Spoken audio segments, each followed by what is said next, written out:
The F-16 is extremely sophisticated.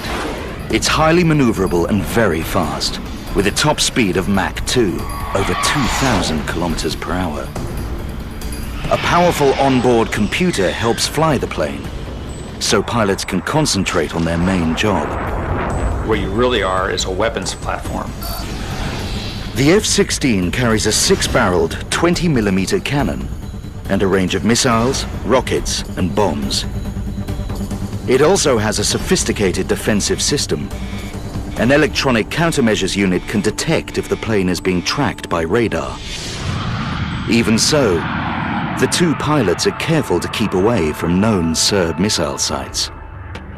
Flying a regular pattern is dangerous.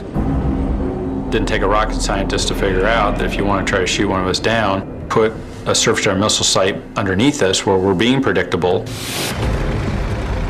It's exactly what the Serbs have in mind. The colonel moves to a position directly underneath O'Grady and Wright's flight path. The Soviet-made SA-6 is specifically designed to shoot down fast fighter aircraft. It's so lethal, NATO pilots call it the Three Fingers of Death. Once you fire, the chances are that you'll hit your target. The missiles are radar guided. They follow a beam powerful enough to detect aircraft up to 75 kilometers away, at altitudes up to 10,000 meters. The colonel switches it on. At 2:50 p.m., Bob Wright's radar alarm goes off. His instruments tell him it's an SA-6. Wright's call sign is Basher 5-1. He radios O'Grady. Basher 5-1, Bud 6 bearing 090. That means I had an SA-6 off to my east. Basher 5-2, make it. I report back to him that I don't have an indication of a threat. Then, the radar signal disappears.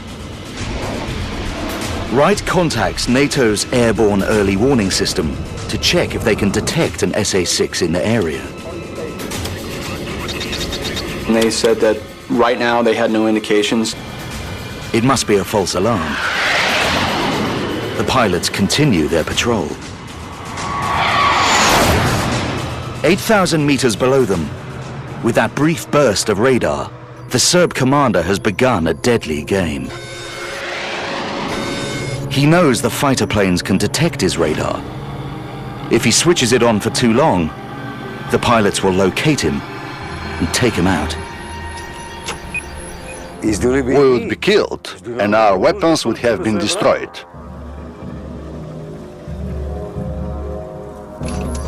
The colonel has a cunning plan. That short pulse of radar was just enough to give him the speed, heading, and altitude of the F-16s. He will fire his missiles without radar guidance and only switch it on at the last possible moment, 5 seconds from impact. If he misses, he and his team are dead. They only have one chance. The Three Fingers of Death point straight at the jets. I gave the order to fire.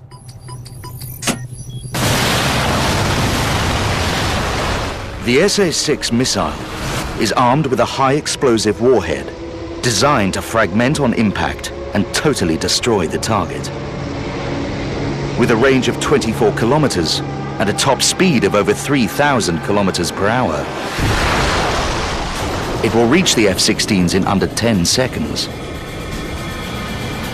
With no radar signal guiding it, the missile is invisible to Wright and O'Grady.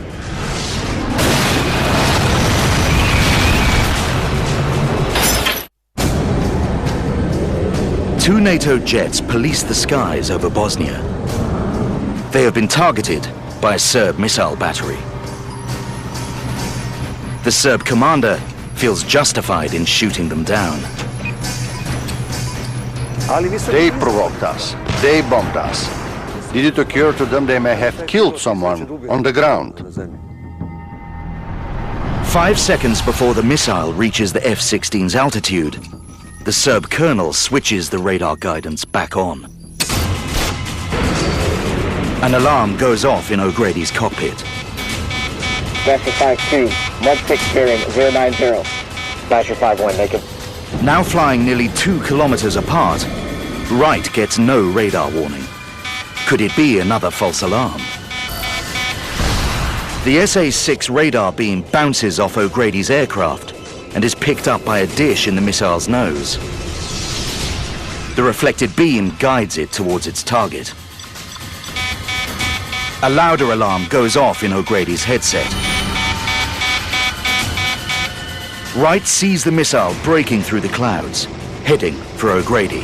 Basher 5-1, missiles in the air, missiles in the air. I called missiles in the air and then brake. But O'Grady doesn't hear him. The missile explodes between the two planes. But another missile is already on its way. Counter, counter, counter. O'Grady has no time to react. Counter.